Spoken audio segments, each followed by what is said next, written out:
Hello, everybody, and welcome to our fifth in a series of motivational speakers from the visual effects community. Because the reason we're doing this with Brick Foundation and the state of California and the Visual Effects Society is because there are jobs. We want to inspire the next generation of worker. So today we are so fortunate to have Hal Hickel, who is the Director of Animation at Industrial Light and Magic, and he's going to share with us the topic of animation and character animation. He is very renowned. Rango won an Academy Award. He was the Director of Animation on that. So many movies. Oh, Pirates of the Caribbean. I'm sure you all saw that.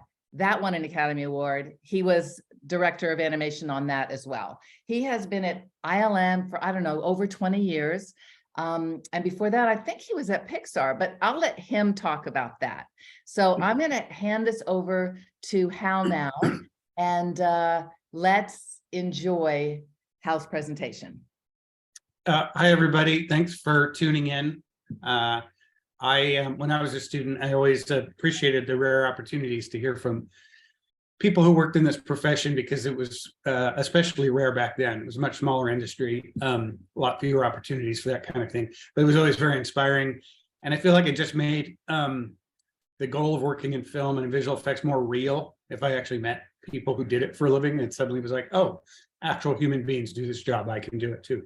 So hopefully that will be, you'll get a little bit of that today. I'm gonna put up some images. Bear with me, because the easiest way for me, I was thinking about this ahead of getting this talk, to talk about doing this kind of work as a career, and let me hit the play button, and different ways to approach that, to come into this field, was for me to talk about my own experience in that regard. Now, of course, when I started out, things were very different. The industry was much smaller.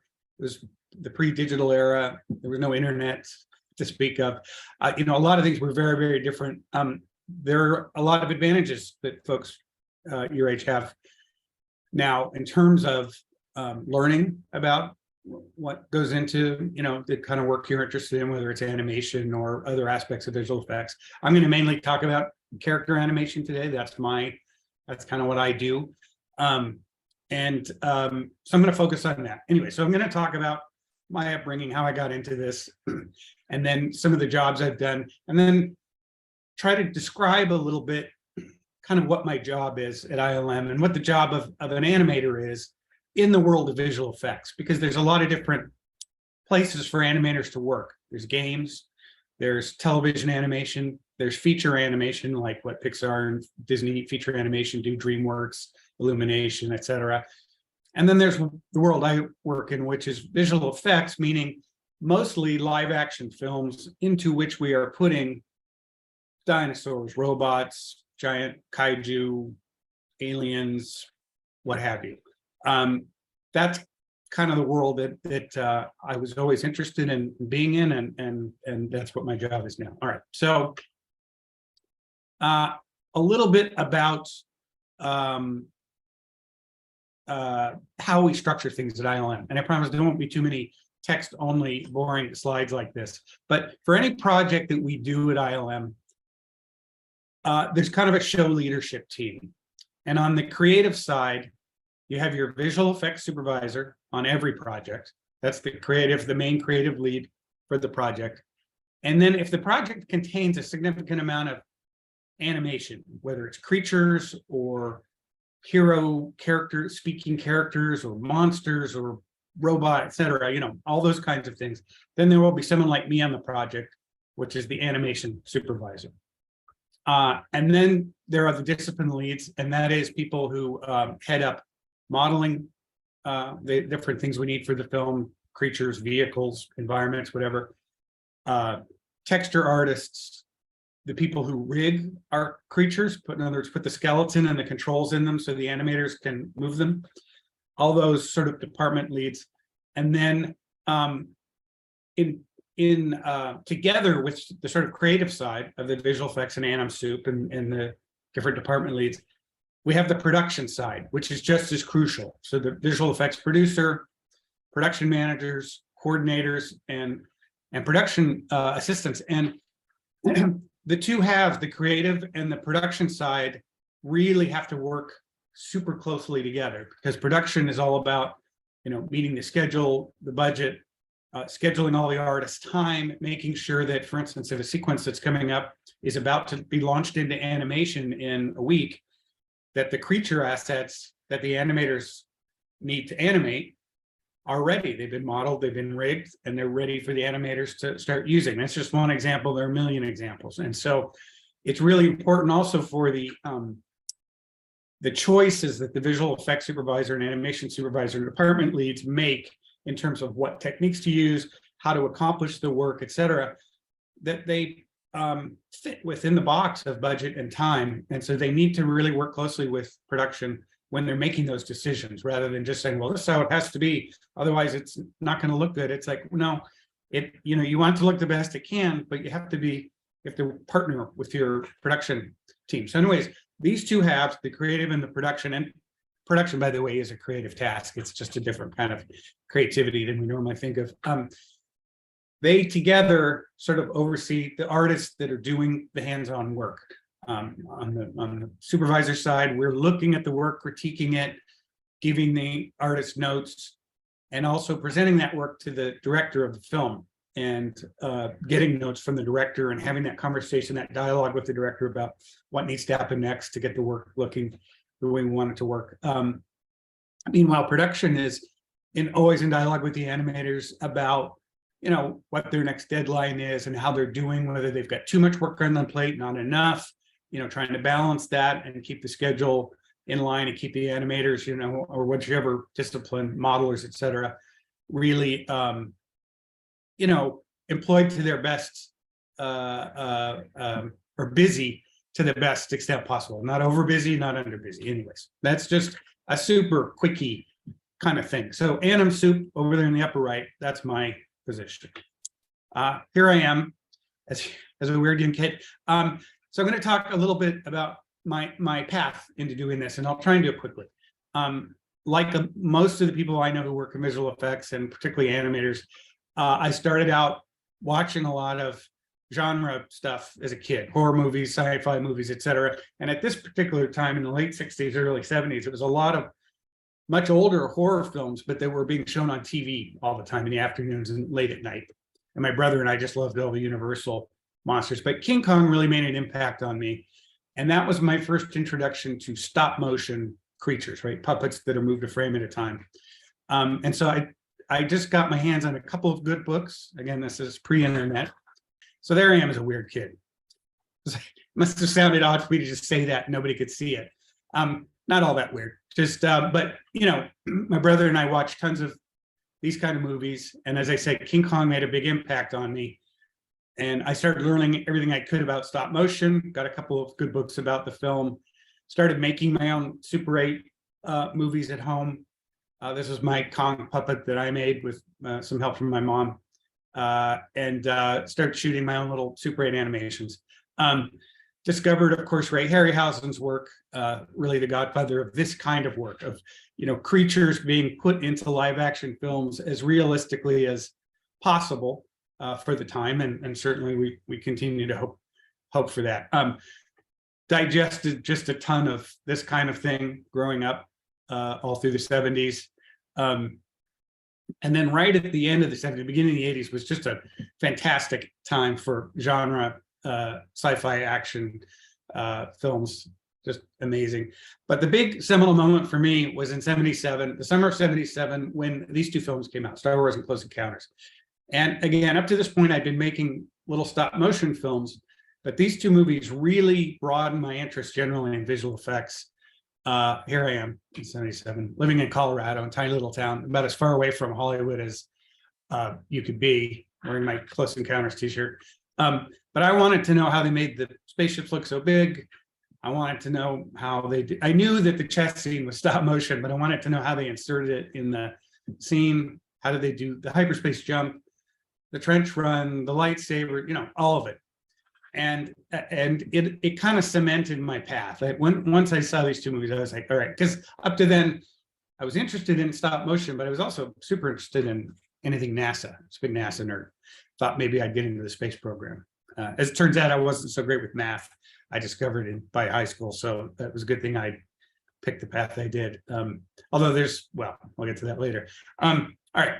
So this film really blew my mind. Fortunately, there was a terrific article in this magazine, Cinefantastique, and what was great about it is that they interviewed a lot of different people from the crew, and one of them was this guy, Adam Beckett. Adam Beckett had headed up the part of the production on the original Star Wars that did this sort of work, lightsabers, blaster fire, and he personally animated this little moment here where R2 gets zapped, and it really caught my eye. And so his part of the article really I found very interesting, and he talked about that he had gone to the California Institute of the Arts, so I decided that's where I'm going to go. And so as I was finishing high school, I set off a portfolio and went to Cal Arts. After Cal Arts, I worked for a while doing title work at a little motion graphics studio, but eventually I ended up at Will Vinton Studios up in Portland, Oregon, where I had lived earlier in life. And we did stop motion animation there, clay animation. And at that time, there was a series of commercials with these characters called the California Raisins. They were kind of a big deal at the time. And so the studio was expanding, and it was a great place for me to be. I learned a ton. It was a great small studio, about 200 people or so. And we were doing really fun work. And I was there for about 6.5 years, but I really wanted to get on with doing the Ray Harryhausen thing, the visual effects, creatures in live action movies thing, more than say this kind of cartoony-ish animation. So my next jump was, I was very fortunate to get an opportunity to join Pixar. I heard that they were behind schedule on Toy Story, the original Toy Story, and they were looking for animators, and they didn't care if you knew anything about computer animation, because at that time, late 1994, there weren't a lot of animators out there who did know anything about computer animation. So the important thing for Pixar was that you understood character animation, and then they would teach you how to use their software, which was pretty easy to use even then. This was one of my first shots on Toy Story.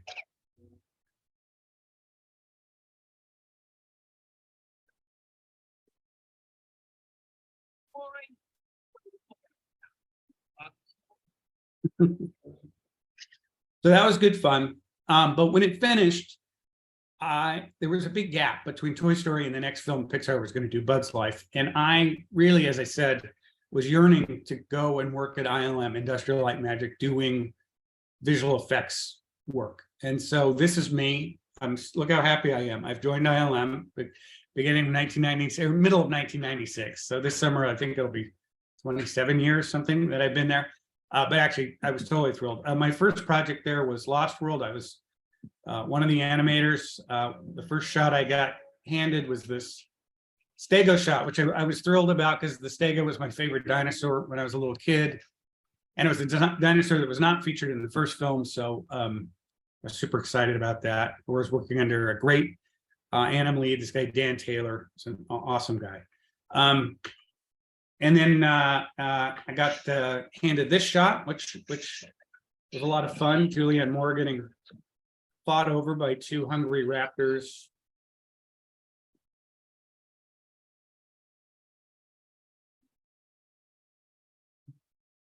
And I'm showing this stuff again as a way to sort of introduce you to some of the different kinds of things that fall into the category of visual effects animator. So I'm an animator on Lost World. The next project for me was Phantom Menace. I started again as an animator. I started out doing some just fun little tests with the pit droids, stuff that wasn't really in the movie, just stuff to kind of play around with them. But Rob Coleman, who was the animation supervisor on the project, saw these and said, well, I'll give you a droid. So he gave me the Destroyer droid, the Droideka, which was a super challenging design because it's three-legged. I don't know if you've looked around much in nature, but there really aren't any three-legged animals, and there's a good reason for that. It's not very functional.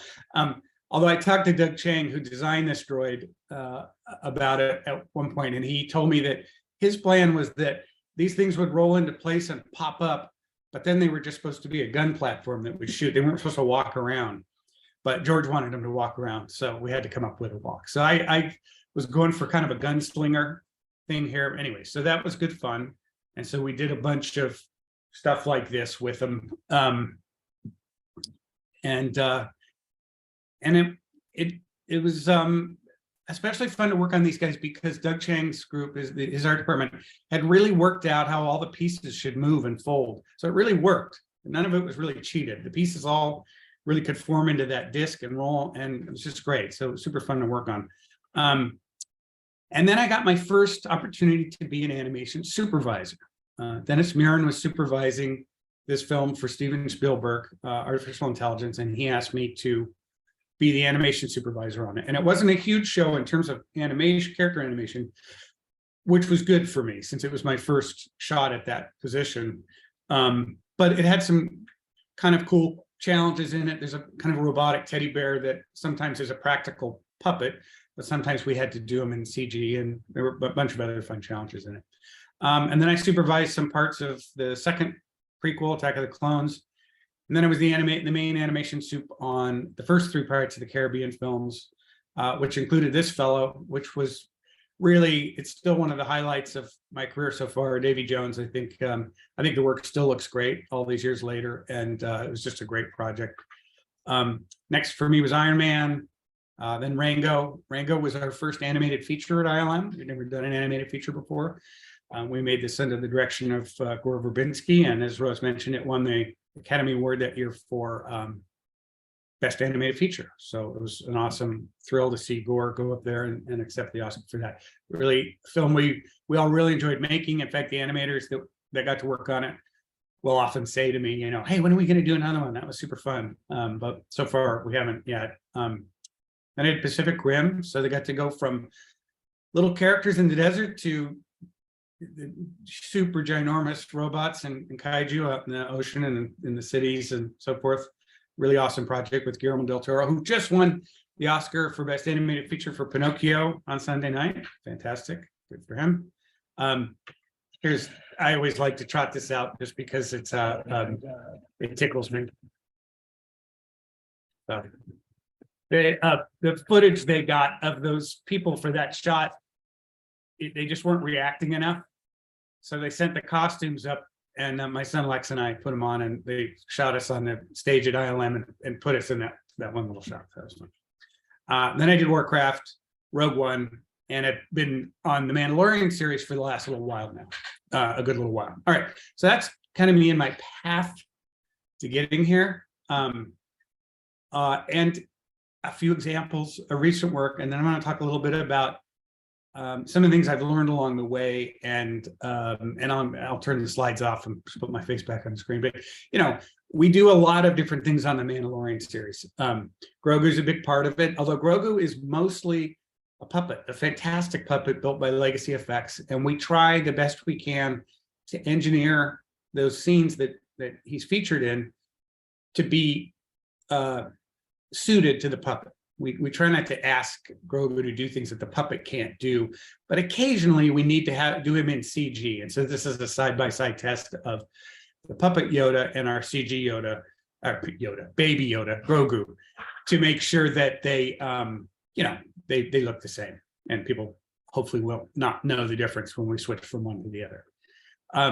We did some interesting tests. We had some motion capture that one of our mocap technicians had done with his daughter, who was like 3 at the time. And we thought, well, let's try that out on Grogu. So this is like actual realistic toddler motion. And it was cool, and it was really endearing. But in the end, we didn't use it. And the reason we didn't use it is because of what I was just mentioning, which is that most of the time Grogu is a puppet, even when it's walking. And so on the few occasions where we have to have him be CG and walking, it has to look the same as the puppet. So we, this is more how he moves, and it's not as strictly realistic as the mocap of the toddler, but it's much more like the puppet. And I think it's every bit as cute. It's maybe more cute because there's something slightly Muppety about Grogu that everybody loves. It's not a bad thing. It's a good thing. And so we had to kind of lean into that with our animation. So that's just an example. And so from the very small to again, to the very huge. We did this sand dragon, the crate dragon, for season 2, and so we had to do a bunch of tests of, how is it swimming under the sand, and we looked at alligator reference, which we often do in our animation and in the visual effects world, where we often look to whatever real life reference might be relevant to the creature that we're creating. And the funny thing is, as you saw in that earlier clip, this dragon has more legs than probably any dragon that's ever been designed for a movie or anything else, and yet you never saw them. and that's because once we built him and we started doing tests with him, especially tests above ground, Jon Favreau, the showrunner and also the director of this episode, the more he saw it, the more he thought, the shark in Jaws is so scary because you hardly ever see it. It's just a fin in the water, and every now and then the head might come out of the water and you get a flash of teeth, but largely you don't see the shark most of the movie. And so more and more he wanted to play the dragon like the shark, which was the right call, I think, in the end. But it's just kind of one of those interesting things where you start down a path and you think it's going to be one thing and it evolves into something very different. Something else I want to point out from this clip is that might be confusing in terms of jargon about our work. I'm talking about animation within the visual effects world. Now, there's also a sort of job description here that's called effects animator. And what that really refers to, effects animators, are people who do things like those sand simulations, all that sand pouring off the dragon as it surfaces or exploding out when it plunges into the sand. That's an example of effects animation. Also things like smoke, fire, sparks, crumbling buildings, there's sorts of things that can't be animated by hand. They're like natural phenomena that require a whole different tool set for doing. And so that's a very specific job type. That's super interesting work. It doesn't happen to be the kind of work I'm usually doing, although there's an overlap. Like, obviously my team is animating the dragon, but we have to be talking to the people who are going to be doing the sand simulations, because if we're moving the dragon too fast, it could just cause the sand to explode in a bad way rather than sort of heave up in a cinematic way. So anyways, just to say, there's a lot of conversation between those departments, but it's kind of a different job description. All right, moving on. One of the things I love about my job, because as an animation supervisor, I don't now get much time to animate myself. I had to kind of give that up to a large degree when I became an animation supervisor, because there's just so many other responsibilities. Not entirely, I still animate things when I can. But one of the things I love about the job is the time I get to spend on set. And because set life is so different from post-production where we're doing visual effects, it's kind of a crazy circus, and I really love it. This is just some iPhone movie I shot of a wire pull gag, a stunt gag on season 2 of some Tuscans getting pulled into the air. They're meant to be holding ropes, which we added later. But this whole world is sort of my, what balances out me not getting to actually hands-on animate as much as I used to, is the time I get to spend on set working with the director. I really enjoy that part of the job, and it's really rewarding. All right, I just want to talk a little bit about dailies. Dailies are kind of the heartbeat of the animation process, where the animators have gone off and done their work. They're excited about it. They brought it in to show me. I'm someone who believes in having as many eyes on the work as possible. In other words, I like to have dailies with all the other animators on the show, or at least all the other animators on the sequence, all looking at the work together. And I expect everyone is not compelled to speak, but I am happy to have everyone speak up and critique the work. Now, that said, it can't be a free-for-all, because then the animator who's doing the work could get demoralized because you'll get 50 different opinions. So it's always up to me at the end of the discussion to sort of distill down and say, all right, let's do these 3 things. The rest of it, we won't worry about. Good ideas, everyone, but let's focus on these 3 things, or whatever it may be. But I have all those animator brains in the room, and I want them to express themselves, and I'm not going to catch everything, and I'm not going to have every best idea. So I think it's really important. The other thing about dailies and why this says feelings first is because typically I like to look at the work in a sequence, a complete sequence. And it's easy to immediately just jump into, oh, there's a little hiccup in the movement of that one creature, or, oh, the foot looks like it's skating on the ground, or whatever. I try not to do that. And I learned this from largely from Jon Favreau on both Iron Man and now Mandalorian. The thing to do is to just sit back and really take it in and try and figure out if it's making you feel the way you're supposed to feel and where the audience is supposed to feel, the whole the sequence as a whole. Then you can get down to sort of the next layer of issues of, is it clear what's going on? Is the tone right? Is this supposed to be funny? Should this be more serious? Is it meant to be scary? Is it whatever? Issues of logic, does this make sense? Then you can get down to the tinier details of realism and little flaws with the motion, or is the shot design right? Should we move the camera a little bit? I say, and I have Star Wars question mark, because on Mandalorian, we're always asking ourselves, is this Star Wars? Because it's easy sometimes to have things feel like Star Trek or some other thing that just doesn't have the exact vibe of Star Wars. But anyway, so these are things I kind of try to exercise in dailies. And then the other thing is, if you're any kind of creative field, especially, you're going to get feedback, and there are going to be times when it's a bummer. You're going to have created something you think is great and really did the job, and the director of the movie or your supervisor or a lead may say, no, that's not what we're looking for here. That's not working. And it's very easy to get disappointed when that happens. And it's natural too. And you always have to fight a balance between being passionate about the work and really being invested in it, but when you do that, obviously, then you get criticism. The more invested and passionate you are, the more the criticism can hurt. So you have to balance that with not being so thin-skinned that you can't take the criticism on board and move ahead with it in a productive way and remain energized. And so I learned this. I won't go down the whole anecdote because I could see Rose is worried about the time. And no, but I heard this in a lecture from a director, and they were talking about some musicians they'd worked with on a film, and the musicians had wrote way more music than could be used in the film. So naturally, some of it had to be rejected. And he was saying that every time he would reject a piece of music by them, rather than being down about it, they would always say, "How exciting!" Because it meant they could keep learning and trying and delving into different ways. They could keep problem solving and learning. And I thought, wow, what a great attitude. And I'm not always capable of it. There are times when I'll present a sequence to a director and it'll get shot down, and I'm not happy. But I've tried to really take this to heart and keep it in mind. And I think it's so important with creative work. All right, a few more thoughts and I'm almost at the end. In terms of getting into this industry or any pursuit that you want to get into, don't wait to be invited. It's like the old Nike slogan, just do it. Because too often people will put barriers in their own way. They'll say, oh, I want to make a film, but I don't have the right camera. I'm not going to do it till I get this Canon, whatever, or this Red camera, whatever. Just take your iPhone and go shoot the film. Even if it's like a prototype of the film, and then you still plan to make a higher end version of it later, you'll learn so much.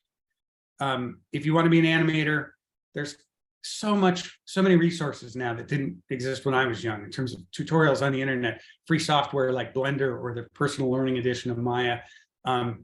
If you don't have, and some folks don't, if you don't have access to a computer that is quite got the horsepower to do the things you want, start writing down your ideas, do storyboards, even if they're just chicken scratch and pencil stick figures.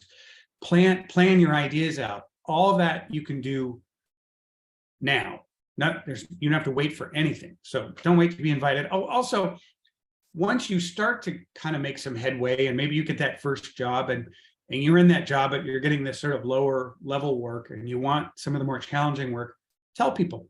Again, don't wait to be invited. Don't sit there at your desk waiting for someone to come by and say, hey, we're going to give you that great shot you were hoping to animate.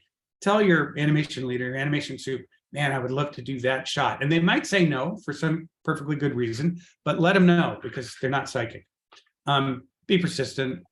There's obviously a fine line between being persistent and being a stalker, but when you're sending out resumes and reels and you're talking to people, keep after them in a respectful way, but keep after them and keep checking in, because a lot of it is timing. It's not about how good your work is. It is about how good your work is, but it's also really about timing. A studio might just be at a spot where they just finished a big project and they're not hiring, and that's really the only reason you didn't get a job at that time. Whereas if you just happen to send your reel in right when they were like, man, we need animators, so you keep checking back. Be ready, like I said, do those things you can do on your own so that when the opportunity arrives, you're prepared to take advantage of it. And setbacks can and often do lead to opportunities. I truly believe this. I know it sounds trite, and sometimes when you have a big setback, it's hard to believe this. But I've just been extraordinarily lucky, and I am super grateful for the opportunities I've been given and the work I've done and all that stuff. But I've had some big setbacks that I thought were possibly career-ending, and it really did turn into something great on the backside. And I know that isn't guaranteed, and it's not going to always happen, but just try and keep it in mind, because I've seen it over and over again. So keep that stuff in mind. And that's the end of my talk in terms of the slides. You are awesome. You are awesome, Hal. I learned so much. And we do have some questions, so I'm going to launch right into those. Okay. What software tools are currently required for entry-level animators who want to get hired at ILM? What do you look for in a reel? We don't look that hard at software knowledge. We do look, because the main thing is Maya is still kind of the main tool set, certainly at ILM across our studios. Oh, and I should mention, ILM started in 1975 as the miniature and effects unit of the very first Star Wars film. Rose was there. It's one of the founding members, icon of the industry. But it wasn't a company yet. And then in the early 80s, George started to kind of lend his little special effects lab out to other filmmakers, and in that way became a visual effects company, and it's been going ever since. And now we have 6 studios worldwide. We're just in the middle of opening our 6th. So we have San Francisco, Vancouver, London, Sydney, Singapore, and now India. So I just wanted to mention that, because that speaks to the state of the visual effects industry worldwide now, is that it's not just like all concentrated in Southern California and the Bay Area like it was when I was young. And in some ways, that presents challenges for people getting in the industry, but ultimately it just presents a lot more opportunities. Plus opportunities for travel, which frankly, especially when you're young, are an amazing thing. Anyway, I totally agree. But in terms of software, so ILM and most of the bigger shops are still using Maya as their primary character animation tool. I wouldn't so much put it as that it's required. It will certainly be helpful, because when a lot of times when studios are ramping up for a show or hiring animators, they're kind of in a hurry to get them in there and get them going. And so if you're like, oh well, I don't really know Maya, but I'm sure I can pick it up, that will be a knock against you. So it's so I would, there's a personal learning edition, or was, I think there still is, that's free. And so you can, and there's tons of tutorials. So that's the first as an animator. Now, as I said, there are lots of other roles, and we do like the effects stuff I talked about, crumbling buildings, fire, flame. That's increasingly being done in a program called Houdini. Some of the bigger shops have their own internal stuff. ILM did for a long time, but really more and more these days we're using Houdini for it. But for character animation, Maya. And then there are just, every studio has some internal tools, and there's no way for you to know those until you get there, and that won't be held against you if you don't know them. So Maya. But here, this is a really important question. Yep. How did your experience as a stop motion animator give you any special skill or intuition to work productively as a VFX animation artist? I love that question. Yeah, no, it's a great question. So when I got my first job in CG, which is the job at Pixar, I was coming into it obviously from stop motion, and actually there were a fair number of other stop motion animators at Pixar at the time who, because the Bay Area had just done Nightmare Before Christmas and James and the Giant Peach, and there was also a Saturday morning show called Bump in the Night that was being produced there. So there was a pretty good crop of stop motion animators in here, and Pixar hoovered them up. And I think the helpful thing for us, for the stop motion animators, was that just like with stop motion, where your puppet exists in 3 dimensions, you can look at it from all sides. You can see if it's off balance or not. You can feel that. Your CG character exists in 3 dimensions. You can really look at it. It's not just a drawing presented to camera. So that was helpful. Now, what was a change for us was that, we were used to animating 100% of the character on every frame. Move the hands, move the leg, adjust the facial expression, blah, blah, blah, blah, shoot a frame, do everything again. But in computer animation, you sort of pose the character, you go some number of frames later in the shot, pose them again, some number of frames later in the shot, pose them again. The computer sort of does the in-betweens, which usually looks terrible because the computer is a computer and it wants things to be smooth and mathematical. So then you go to the in-between spots and adjust the poses. And, that's how you kind of build up the motion. So it's a different way of working. So we had advantages, and then we had things we had to learn. Now, there were also people who came to CG animation from 2D, from drawn animation. And I think what their challenge was they were used to drawing things very specifically as a silhouette that suited the camera angle.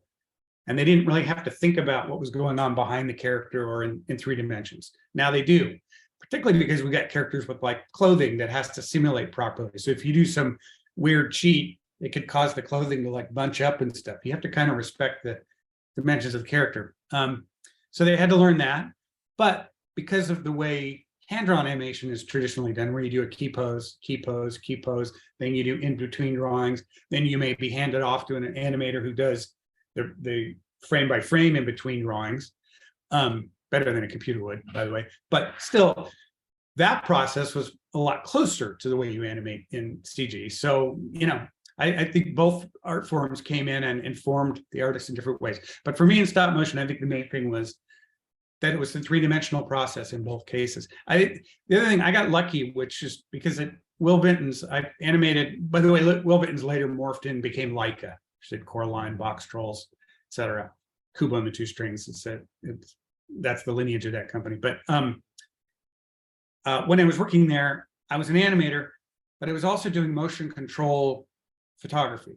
And what that is it's sort of a machine on a track that's motorized and controlled by a computer with a camera on it, because you're shooting your scenes frame by frame, but you want the camera to be able to have movement right through the scene, to dolly in and pan and tilt and all that. But it has to be controlled in a frame by frame way.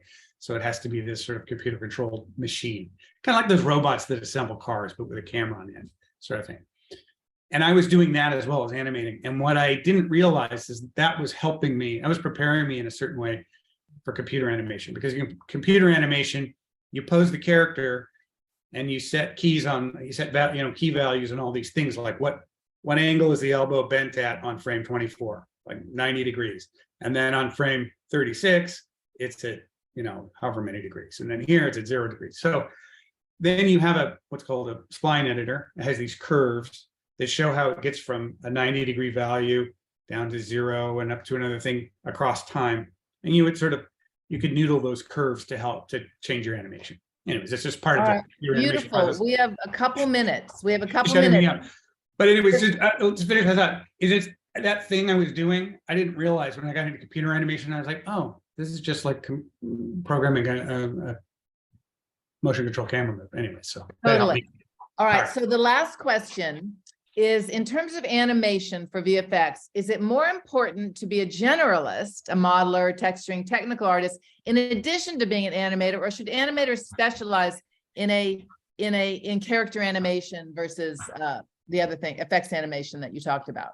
It depends on 2 things. It depends on where you want to work and what you're interested in.